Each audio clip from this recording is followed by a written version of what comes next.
So thank you, Kelsey Dallas, for joining us. You're obviously the religion reporter over at Deseret News, also an associate editor, and you have a brand new report about a potential link between religious upbringing and academic success, and it's raising some eyebrows. So I wanted to ask you if you could maybe just explain some of what's in your report. Yes, well, as you mentioned, it's raising eyebrows. One of the headlines we used for my story was this surprising link between religious upbringing and good grades. Basically, what this new research is showing is that if you are an intensely religious teen, you may have a leg up on your peers when it comes to classroom performance. So, the researcher, Ilana Horwitz, was able to show a higher average GPA and also being in college longer than peers. And she thinks it has to do with the types of personality traits that might come with being intensely religious. Hmm. And I think there are a lot of things that could be factoring in here, but we've seen several studies, as I'm sure you know, like Pew Research has done studies over the years that show that religious people are even happier maybe than non-religious people. They're successful in other ways more so than other people. Why do you think that link might exist? Now, I know a lot of it is anecdotal, but why do you think there is a possible link there? Oh, I think that if you have a strong belief in God and a strong connection to the social support network that comes with being a part of a congregation, it can help ground your life. It sort of gives you the resources you need to thrive. And that's one of the reasons that I really wanted to dive into this story was that I found the research interesting, but I also thought of all this other research you're referencing, which is that religious upbringing has previously been linked to strong life satisfaction, good mental health, character traits like volunteerism, or just sort of people who have a good head on their shoulders. And so I just wanted to remind some of my readers of that past work that's been done. Yeah. Something that I found interesting was another report y'all had at Deseret News. I believe it was late last year. It was published a study that showed that Generation Z are very religious, or they would define themselves as very spiritual, maybe, but they're not church going. But then you have this report that shows that children who are raised in a religious household as teenagers are better academic performers. I wonder if you could talk a little bit about that dichotomy that's cropping up. Yes, and that's something that's been on my mind quite a bit lately as I do some more reporting about sort of generational differences in religious affiliation. As you noted, the beliefs or activities like prayer remain pretty strong even in younger Americans, but engagement with congregations is decreasing over time, and we don't see young people coming back necessarily even after they Hmm. get married or something like that. And I think there's many religious leaders and others that are kind of sounding the alarm. And it can include folks that are sociologists, that are just scholars who study the value of religious engagement, that are saying, if you only do these at-home practices like prayer, you're not reaping all the potential rewards that come from really diving into organized religion.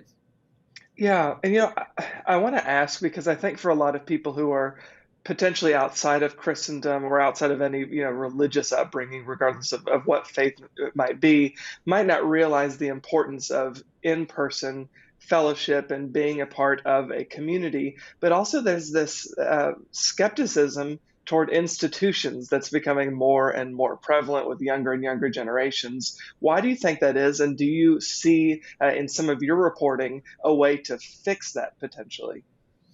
I interviewed someone recently who has a book coming out soon about organized religion and sort of what's the future going to look like. And his point was that religious institutions have a bad rap, and in some Mhm. senses, it's of their own making. That we have seen crises related to racism, related to sexual abuse, and so that's some of the issues that pop into people's mind when they consider going to church themselves or raising their kids as part of a faith group. And so it's fair for someone to be nervous or distrustful. But I think that the more that you can go to the personal level or local level, the more that you can regain that sort of strong connection or see the upside of this membership, because you can form that one-on-one or one Right. to a group type of relationship. I want to ask, I want to go back specifically to this report about academic success. And because a lot of these kids, the reason that they're potentially successful is because they are part of an institutional faith.